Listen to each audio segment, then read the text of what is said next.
So today we are awarding $65 million to 15 co-ops who applied for the grant.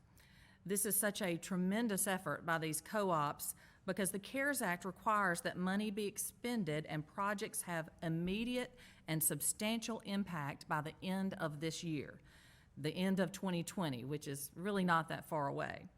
The law also requires that grant funds may only be used for unserved and underserved areas.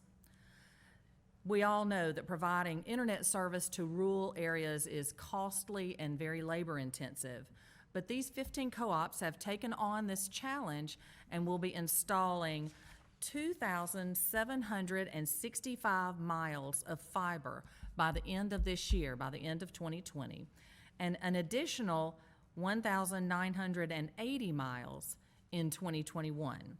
For a total of 5,406 miles of new fiber. This fiber will pass 28,447 locations by the end of the year, and an additional 17,309 locations in 2021.